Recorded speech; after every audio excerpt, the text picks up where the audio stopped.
Hello साथियों, मैं इसके मोरे मोटिवेटर एंड गोल ट्रेनर आपका स्वागत करता हूं। साथियों, आज आप लोगों के लिए जो टॉपिक है वो है कि how to speak on stage. Stage पर हम कैसे बोलें, या आपके दिमाग में चल रहा हो कि हमें एक पब्लिक स्पीकर बनना है। देखिए, कैरियर हर जगह है, आप अगर अपॉर्चुनिटीज हर जगह, अगर आप एक स्पीकर बन के भी अगर अपना जीवन चलाना चाहते हैं, अपने जीवन में नेम फेम कमाना चाहते हैं तो आप कमा सकते हैं साथियों। लेकिन सबसे बड़ा क्वेश्चन जो होता है हर व्यक्ति के लिए, चाहे वो स्पीकर बनना चाहता है या नहीं बनना चाहता है, लेकिन वो स्टेज पर बोले कैसे, ये सबकी समस्या साथियों। जैसे अगर आप कहीं पर जॉब भी कर रहे हैं ना, तो जब आपकी मीटिंग होगी तो भी आपको एड्रेस तो करना पड़ेगा ना अपने जितने भी, मान लो आप किसी मैनेजर बन गए या कोई भी बन गए, सुपरवाइजर है, तो आपके अंडर में जितने लोग होंगे उनको तो एड्रेस करना पड़ेगा। लेकिन आपके जो प्रॉब्लम है आपके अंदर, वो प्रॉब्लम यह है कि हम बोलने कैसे, कॉन्फिडेंस ही नहीं होता है।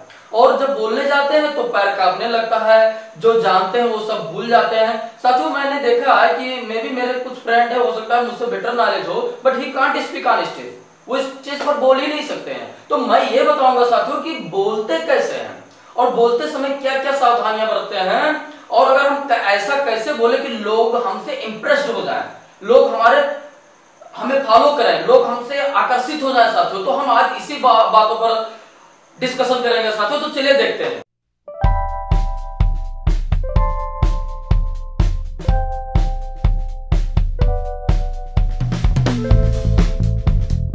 देखिए साथियों, जैसे जब कोई व्यक्ति स्टेज पर जाता है तो उसकी सबसे बड़ी प्रॉब्लम यह होती है कि उसके हाथ पैर कांपने लगते हैं और वो कुछ समझ में नहीं आता कि बोले क्या, क्योंकि सारा तो सब कुछ खत्म हो गया होता है।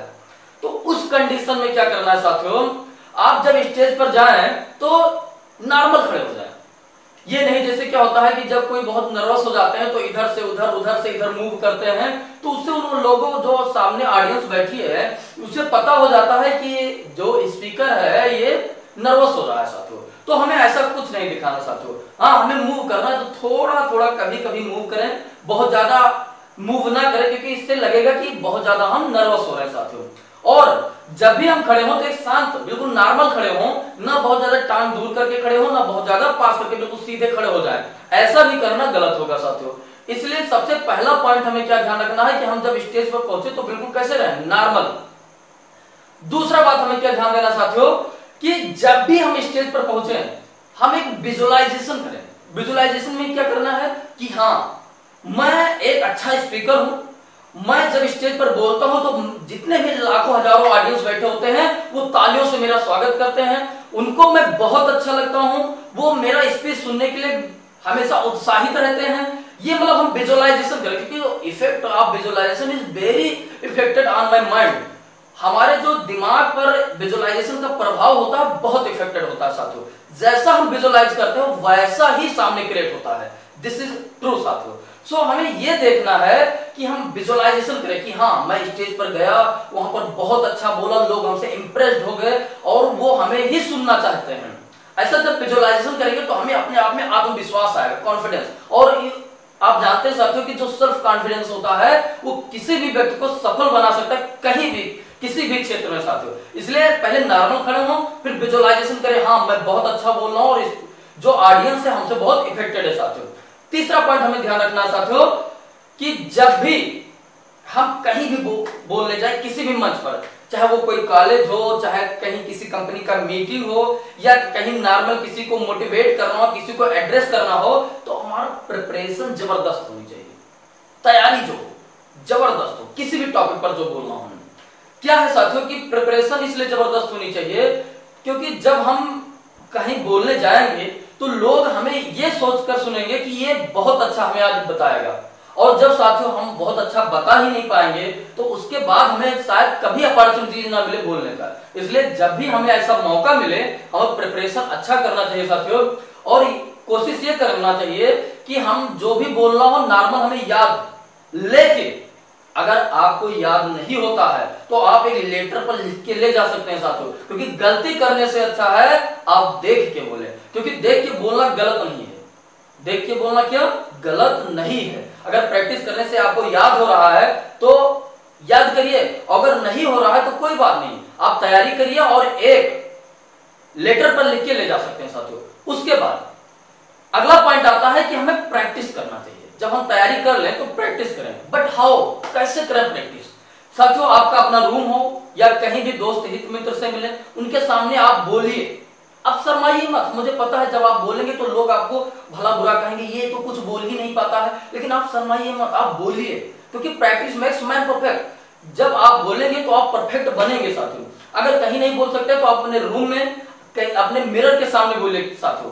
जब मिरर के सामने आप बोलने का प्रैक्टिस करेंगे तो श्योर है एक दिन आप एक अच्छा स्पीकर बनेंगे। उससे पहले अगर आप मिरर के सामने भी बोलने में शर्म लग रहा हो तो आप अपने आवाज को रिकॉर्ड करिए, उसके बाद सुनिए। आप जब ऐसे करते रहेंगे तो करने से ही होता है साथियों।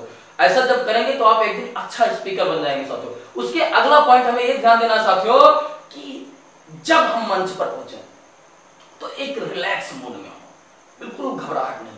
अरे क्या होगा, आप ये सोचिए कि जब हम बोलने जा रहे हैं तो सब हमारे जानने वाले बैठे हैं। क्योंकि साथियों आपको याद होगा कि जब आप घर में होते हैं कहीं भी, तो आप कुछ भी बिना हिचक के कह देते हैं साथियों, कोई हिचकिचाहट नहीं होती। क्यों?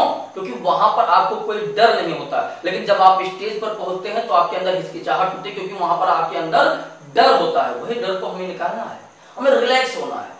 आपको अपने अंदर फील करना है कि ये तो मेरी सारी फैमिली है, मेरे मित्र ही बैठे हैं, कुछ नहीं होगा, जो मैं चाहूं वो बोल सकता हूं। जब अगर मैं घर पर अपने बातों को रख सकता हूं बिना डरे किसी को, तो मैं आज यहाँ मंच पर भी बोल सकता हूं। सब मेरे परिवार है, सब मेरे घर वाले हैं। जब आप ऐसा सोच के बिल्कुल रिलैक्स मूड में जाएंगे, आप हम बेटर से बेटर परफॉर्मेंस देंगे साथियों। उसके बाद अगला पॉइंट देखिए, कुछ लोगों की कमी क्या होती है साथियों कि जब वो स्टेज पर बोलने जाते हैं तो क्या करते हैं जानते हैं? वो किसी एक व्यक्ति को देखते हैं या देखते ही नहीं, खिड़की दरवाजे को देखेंगे, ऐसे बोलते रहेंगे, खिड़की दरवाजा दिखेगा सामने। लेकिन नहीं, आपको ये कोशिश करना है कि प्रत्येक ऑडियंस को लगे हाँ इधर भी है उधर भी है, सबको हम देख के बोलें स्पीच। अपना स्पीच जो भी बोले सबको देख के बोले, ताकि ऑडियंस को ये लगे हाँ मुझसे जुड़े हुए हैं, मुझे समझा रहे हैं। आप लोगों ने देखा होगा साथियों कि काफी स्पीकर ऐसे होते हैं जब आप उनके सामने सुनेंगे तो लगेगा कि हम ही को बता रहे हैं। ऐसा आप इफेक्ट जनरेट करें कि ताकि आपका जो निगाह है प्रत्येक व्यक्ति से जुड़ा हो साथियों। ऐसा बोलने से आप एक अच्छा स्पीकर बनने लायक हो जाएंगे साथियों, और एक अच्छा स्पीकर बनेंगे साथियों। उसके बाद जब आप प्रत्येक ऑडियंस को ऐसे देख रहे हो और उनके सामने बोले, तो देखिए क्या हो कि अगर बाय द वे आपने जो भी तैयारी की है वो भूल गए तो फिर क्या करें? देखिए साथियों, उसके लिए आपको एक बैकअप प्लान रखना है। बैकअप प्लान क्या होगा? आपको एक ऐसा क्वेश्चन तैयार करना है उस सब्जेक्ट से रिलेटेड, जो जिस भी टॉपिक पर आप बोलने गए हो, आप ऑडियंस से तुरंत क्वेश्चन पूछ लीजिए। आप देखिए साथियों, जब ऑडियंस आपके क्वेश्चन का जवाब देगी तो जानते हैं क्या होगा? जब ऑडियंस आपके क्वेश्चन का जवाब देगी तब तक आपको समय मिल जाएगा जो टॉपिक आप भूल गए उसको रिमेंबर करने का। और जब आपको टॉपिक रिमेंबर हो जाए, आपको ऑडियंस का आंसर सुन लीजिए, फिर सही गलत आप निर्णय लीजिए, तब तक आपको तो टॉपिक याद ही हो जाएगा। या आप मान लो ऑडियंस के सामने क्वेश्चन फेंक दिया, ऑडियंस सोच रही है, तब तक आप अगर नोट्स लेके गए देख लीजिए, कोई दिक्कत नहीं है। लेकिन जो बोलिए परफेक्ट बोलिए साथियों, क्योंकि देख के बोलना कोई गलत बात नहीं है साथियों। इसलिए जो बोलिए बिल्कुल परफेक्ट बोलिए, और आप बैकअप प्लान जरूर रखें, क्योंकि होता है साथियों, देखिए कोई भी व्यक्ति अगर जैसे बोलने जाता है, हो सकता है कि वो अचानक भूल जाए, क्योंकि हर चीज हमेशा याद नहीं रहती। तो आपको बैकअप प्लान होना चाहिए। कौन सा बैकअप प्लान? ऑडियंस से क्वेश्चन पूछने का साथियों। उसके बाद जैसे आप लोगों ने देखा होगा साथियों कि कुछ स्पीकर होते हैं कि जाते ही साथियों मैं पहली बार आया हूं, अगर मुझसे कोई गलती हुई हो जाए बोलते समय तो हमें माफ करिएगा। ऐसा आप कभी मत करना साथियों। आपको माफी नहीं मांगनी है किसी से। आपको डायरेक्ट जो भी जिस टॉपिक पर है, आप जो आपके सीनियर हो जो आपको बुलाए हैं उनको थैंक यू बोलिए, और उसके बाद अपना जो भी टॉपिक है बोलना शुरू करिए। माफी मत मांगिए, क्योंकि माफी मांगने से आपके पर ऑडियंस का निगेटिव विचार होगा कि ये तो पहले ही माफी मांग रहा है, ये बोलेगा क्या। ये बहुत इफेक्टेड होगा साथियों। इसलिए कभी भी आप स्पीकर बन के जाएं किसी भी स्टेज पर, तो माफी तो बिल्कुल ना मांगे साथियों। उसके बाद क्या करना साथियों? उसके बाद हमें यह ध्यान देना है कि माफी ना मांगे, उसके बाद हमें देखना है कि इसके बाद हम ऐसा क्या करें कि हमारा ऑडियंस मेंटेन रहे, ऑडियंस सामने बनी रहे साथियों। तो देखिए, आप लोगों ने श्री नरेंद्र मोदी जी का तो स्पीच सुना होगा। देखिए उनका स्पीच अब ध्यान से आप लोगों ने सुना होगा, लेकिन देखा नहीं, मतलब उस पर कभी एकाग्र नहीं हुए होंगे कि वो कहते क्या है। जैसे मान लो मैं उत्तर प्रदेश के गोंडा शहर में रह रहा हूं, अगर यह तुलसीदास की भूमि है, यहाँ पर उनका जन्म हुआ, तो वो आएंगे, वो कहेंगे महान कवि तुलसीदास की जन्मभूमि पर मैं आज पधारा हूं।